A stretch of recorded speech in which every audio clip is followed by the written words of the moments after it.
For the better part of an hour, I watched this creep from the back of the pub. None of his secret drug deals and his smutty pickup attempts went unnoticed by me. I find it hard to imagine his game ever working. My pulse quickens when it looks like he's ready to leave. I slip out the back door and wait patiently for my victim in the darkness. The plastic grip of my weapon is warm to the touch. It's been tucked under my shirt for the past hour and pressed against my distended belly, warming it. I consider its heaviness, feeling the weight of it pointing muzzle forward. It rests comfortably in my hand. I can hear him, shuffling feet slapping the puddles. His outstretched shadow approaches my hiding place, darkened earlier when I broke the light bulb. I hear him mutter something about whores and sluts. I can't believe I have to go home and sleep with that uptight bitch. I need to find a better woman. What a waste. I catch him halfway through. I love the sound the projectiles make when they fly out the end of my liberated police stun gun. The spikes jabbed into the center of his back. They barely separated. The 2-foot distance didn't give them time. He convulsed, frozen in a grotesquely deformed sisson. Of course, Jules had performed them flawlessly at her recitals before. It seemed so long ago, when she and Joey were growing up together. As he completed his best balletic leap onto the gravel-lined alley, the paralysis in Hunter's left hand snatched the cigarette he'd just lit from him. He grunted and his body convulsed as he tried unsuccessfully not to pee his pants. I took my time releasing the tension. He should be docile and harmless. I released the trigger, stopping the electricity flowing through his muscles. Before he fully regained consciousness, I landed on his back and pressed my right knee between his shoulder blades, pinning him against the rocks. The air left his lungs. Grabbing his right arm first, I cuffed it in a quick motion and then pulled out my left, thus immobilizing the freak. Now he would receive long-awaited justice. With practiced ease, I exposed the inside of his right elbow, slipping a rubber surgical tube just above it to create an effective but temporary tourniquet. The vessels opened, and I inserted the needle. The blood that came out indicated that I had hit a vein, then injected a pink liquid into it. Releasing the tube, I stood up to inspect both ends of the alley.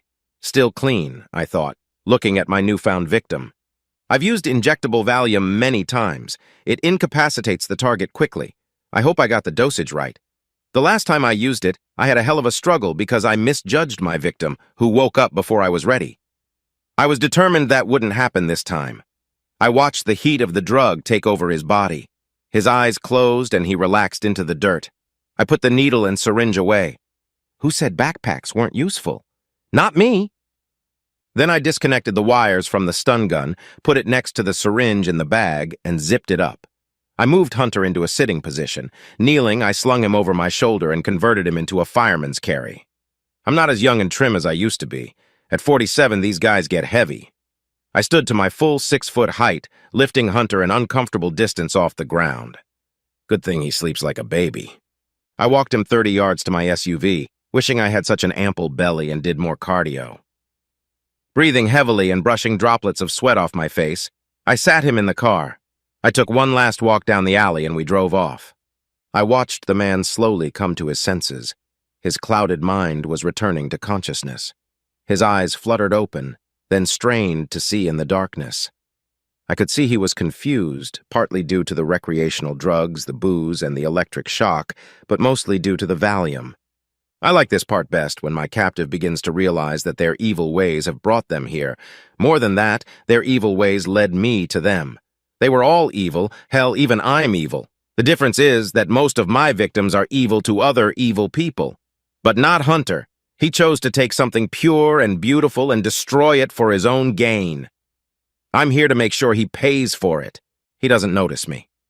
Using the crab trap standing nearby as support, he rose to an upright position. His left hand was handcuffed to the top pot that stood precariously on the stack. Be careful, if you shake him too hard, you'll end our night together, I say in a cheerful tone. He knows he's fucked. I don't need to be a jerk, I'm just enjoying this. He turned around, leaning his back against the stack of pans. We stood facing each other. Who the hell are you?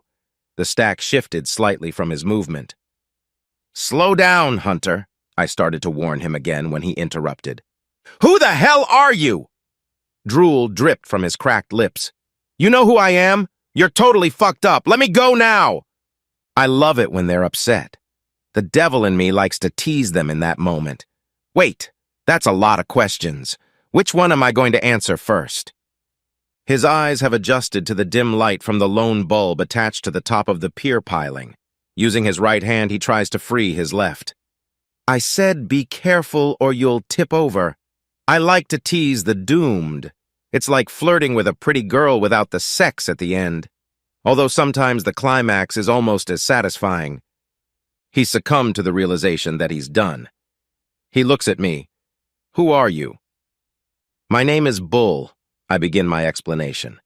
In my 20s, I was called that because I was stubborn and bullheaded.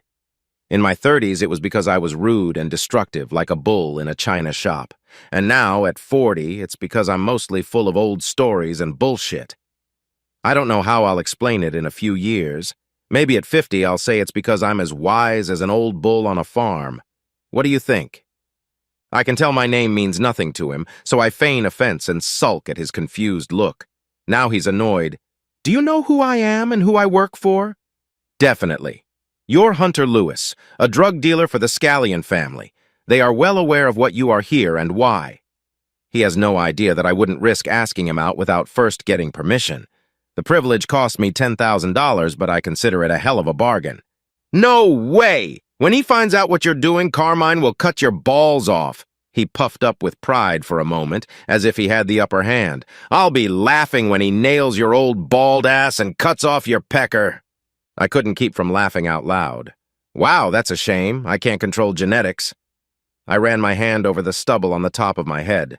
I've been using a trimmer without a protective cover since I was 42. I developed this look of deadpan. I thought shaved hair was in fashion, I told him, pretending as if this barf could hurt my feelings. Anyway, Carmine told me I can do whatever I want to you as long as it doesn't go public. Apparently, he doesn't like you missing out on his profits. It was true. Carmine knew he was being pinched, but it wasn't enough to make a difference. He probably saw it as an opportunity to set an example for the rest of them, since he was profiting from the freak's torment anyway. Is that why you're here? Carmine sent you? I could see the worry on his face. No, my boy, today is a private matter. I finished flirting. He threw me a confused look. You want to tell me about Jules Newsom? His head came up and he looked directly at me. Jules is my wife. Her name is Jules Lewis. What about her? Tell me how you met her. Watching him squirm, I ran my right hand over my graying goatee beard. What's there to tell? We went to school together and now we're married. Wow. What a dumbass he was. I pulled out my phone and displayed a picture of a beautiful young blonde woman and held it out for Hunter to see, making sure I was out of his line of sight. Who's that? Stay away from her! Even in the low light, I could see his red face. Do you want me to tell you who she is? I pretended like I cared for a split second. Let's see. It's the lovely Annie Lewis, 25 years old, early high school graduate at 17. College at 21, and tomorrow she's graduating from pharmacy school with her doctorate. I looked at her picture again. Wow, that's impressive. Tomorrow she'll be attending the white coat ceremony. And tonight she's partying with her girlfriends at the Revolution Club. I pulled up the message with her picture at the club. Planning on throwing a big party for your little sister? It was a rhetorical question, but I watched his reaction. He remained unfazed. Maybe it was his look of panic or fear, I couldn't decide. She has a friend of mine watching her right now. She faces the same fate as Jules. So I'm asking you again. Tell me about how you met Jules. His body went limp as if I'd punched him in the stomach. I knew Jules in high school. She married some brat after we graduated. I ran into her again at a club a couple years ago. She was having a bachelorette party for a friend. Go on. I know there's more to it. He was defeated. Okay, just don't touch Annie, please. Now he was compliant. I know what you want to know. I slipped roofies into Jules's drink, took her to a motel, and videotaped us having sex. I loved having her, so I started blackmailing her into sleeping with me every now and then. I liked the idea that I could do something to her body and make her do things she found disgusting, more or less of my own free will. What else? I asked as coldly as possible. Yeah. She didn't want to do it, but I started to get her hooked. Eventually, she got hooked on heroin. It took a while, but eventually she went into terrible withdrawal from the drug. There wasn't an ounce of shame in him. He even seemed proud of what he was able to accomplish. So I held off on the drugs for a day until she promised me she'd let me get pregnant. Once she got her stash for the week, she refused to get rid of the birth control. I started giving her less each time and made her sleep with me more often. On one of those occasions, I made her throw away her pills before I gave her the remedy. Rubbing his handcuffed wrist, the filthy man took his time telling me his story, the story of how he destroyed one of the most precious women I knew. I convinced her to make hubby wear condoms when they had sex, not that it was that often. I think hubby knew something was wrong but didn't know what. She begged me not to make her shoot herself, to let her go and try to get back to normal. She was so fucked up by then that I even enjoyed seeing little Miss Pricey naked on her knees begging me to let her go. Of course, why would I? He suppressed a weak chuckle, enjoying the mental picture he was creating. So, I started her on methamphetamine. It was cheaper for me to get it, and she stopped injecting. You swapped one addiction for another? He nodded. And you started trying to get her pregnant? Yes. Why? You had everything you wanted. No matter how long I live, I'll never fully understand what drives these sick punks. All through high school, her future hubby was so proud of his sweet, innocent girlfriend. I really wanted to destroy them, separate them forever, make him think of her only as a worthless drug addict. The bastard was proud of what he'd done. I was angry enough that my face flared with hatred. My fingers ran over the butt of the .45 I kept on my belt. The thought of putting a bullet in his forehead sounded very appealing right now. Damn it, Bull! Don't let him get to you! Stick to the plan! So it was always your plan to turn her into what she is now? I decided not to hide the disgust in my tone. No, not really. I found that I actually loved her and enjoyed how submissive she had become. It got to the point where she gave in and didn't even resist me. Her husband didn't sleep with her, so she was very turned on when I came to her. It was a lot of fun. That sick smile on his face was almost his end. Then she told me she was pregnant. As proud as I was, I knew it was killing her. When she started having discharge, I made her tell her husband that it wasn't his baby and that she had become a drug whore. He tried to save her, but I took her away for the weekend. When I brought her back, he had already left. Now she's practically useless to me because she's so heavily hooked on methamphetamine. She sits at home all day smoking her shit. If it weren't for our daughter, I'd turn her into a whore. He straightened his spine like he had a chance to take me on. Is that what you wanted to know? That's exactly what I wanted to know. You took a beautiful young woman and ruined her life. For what? For a piece of ass? Not only that, I always had a thing for her, and she never gave me the time of day. So when I had an advantage, I used it. The idea of making her my wife appealed to me. I hoped to see regret in his eyes, but there was none. Why, are you related to her? I mockingly replied, in a way, remember Joey Newsom? There it was. Recognition finally flashed. Yeah, he was that worthless asshole she was married to. I laughed again. Dude, you're hanging like a mosquito on a bull. I smiled at my own metaphors. Joey was the kid of my wife-stealing brother. He turned out to be my favorite relative. I added a Shatner-style pause to heighten the dramatic effect. Then I continued. I watched Joey and Jules grow up. My wife didn't want kids, so I spent extra time with my nephew. Jules was a little neighborhood girl who didn't have a daddy, so we included her in our adventures. Now it was my turn to reminisce about better times. Those 2 8-year-olds, trips to the zoo, the aquarium, and anything else that caught their attention. I loved it. Of course, I had no way of knowing that while I was entertaining his kid, my brother was entertaining my wife. Calm down, you fool! You're about to snap!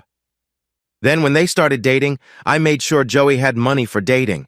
I let him borrow my old caddy. Both of them became my foster kids. I did everything a father should do for his offspring, and maybe even more. On the other hand, my brother is almost as much of a piece of shit as you are. I was the one who did baseball games, dance recitals, and everything else that mattered. With both kids, all the fatherly responsibilities fell on me. I paused as old emotions came over me, and it took me a second to get them under control and shove them back into my little compartment. And then I continued. I was enjoying all of this. I was ready for kids of my own, but my wife, Janet, had other ideas, and I wasn't included. John and Janet ran off together. What happened next was even worse. My worthless family treated me like an outcast. They stopped inviting me to holidays and basically forgot about me. It was a difficult time in my life because we were a close-knit family, so it was very painful for me to be ostracized. But I realized that John was the head of our little family, and everyone relied on him for their existence. If they hadn't supported him, they would have lost more than just me. Joey and Jules never gave up on me or forgot me. It really annoyed Joey's father and new stepmother when they invited me to Thanksgiving every year instead of them. They tried to treat me like family when the rest of the worthless bastards were siding with John and the cunt he ran off with. I was starting to get angry, remembering how my own brother had plotted against me to steal my wife, my one true love. But that's a longer story for another time. Just know that one day, he and I will have the same conversation. Though young Hunter would never hear it. "What happened to Joey?" I asked my new friend. He looked panicked. "That brat shot himself 2 years ago. He couldn't handle the fact that his wife left him for a better man." He was almost proud of himself. "I think it was 15 months ago when Jules told him she was carrying your baby." I remembered the happy, gentle boy I knew fondly. He had always been so kind to me. He put the .38 in his mouth and pulled the trigger. "I guess that's why you didn't need a divorce from Jules when you forced her to marry you, to keep your drug supply intact." "So? You're going to kill me now? Because of this brat?" "Oh no, Mr. Lewis. You'll be so tormented with guilt and pain that you'll kill yourself." I laid it out as simply as I could. "I would never do that. Fuck you, old man. This is a big fuck you," he shouted, laughing at me. "Remember Annie?" I could see his face drained. "A friend of mine is looking after her right now. If you don't join the fish in 15 minutes, he's going to slip sweet little Annie the same drug you used on Jules." I thought for a moment. "Do you know Jimmy Two Peaks?" "Yes." His voice was strained. He seemed to have guessed where this was going. "Who is he?" "He's a pimp. He gets his girls hooked on drugs and then makes them perform tricks for him." "Right, and he's waiting for young Annie. If you choose her over yourself, my friend will drug her and hand her over to Jimmy. You know how that story ends, don't you?" "What about Jules and my baby?" I think he finally saw the end. Right now, Jules's grandparents are picking her up and taking her to a great detox center I found, and they're going to look after their 9-month-old great-granddaughter while she's there. I cleared my throat, building up the tension. "She's going to get help to beat her addiction. She never deserved what you did to her. It will happen no matter what you do. I have a couple friends who are helping her." I held up another picture that showed 2 huge thugs in his house with her grandparents and Jules. "By the way, they can't wait for their turn with Annie. Tiny is partial to sex. Of course, his girlfriends aren't thrilled about it at first," I whispered to Hunter. Hunter leaned on the potty and hung onto my left wrist. I picked up his phone. "I printed a nice goodbye letter for everyone. It explains that you feel guilty for what you did to Jules and that you are responsible for Joey taking his own life. All you have to do is press send." I pulled the phone toward him. "Oh, I guess that's not all." I smiled cruelly at him. "You need to push the top pot over the edge. The water here is about 30 feet deep. It would take a 600-pound pot a few seconds to drag you to the bottom. It'll be over quickly. I wouldn't advise holding your breath." I turned to start walking away when he called out to me, "Do you promise not to hurt Annie?" I turned to face him again. "Absolutely, Hunter. If you do what you need to do, she won't get hurt. She'll be upset that her older brother missed her graduation, but then again, you've never been that reliable, have you?" I paused to give him a chance to think it over. "By the way, you have 5 minutes to make a decision. I've set a timer for you. If you choose life over Annie, the key will be in your pocket. A friend of mine is watching you, and as soon as he sees you leave the dock, Annie will be gone." I turn, and over my shoulder I say goodbye. "Oh, we've blocked all cell phones in the club. You won't be able to warn her in time. Goodbye, Hunter.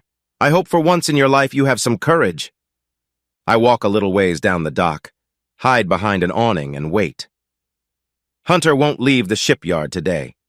It's best for me if he takes care of himself properly, but I'm ready to finish him off in other ways. In the distance, I hear an alarm, an email notification, and a splash. Across town, several young women are enjoying the fruits of their hard labor. My friend treats the girls to a drink and wishes them good luck in the future. Annie is going to be one hell of a pharmacist.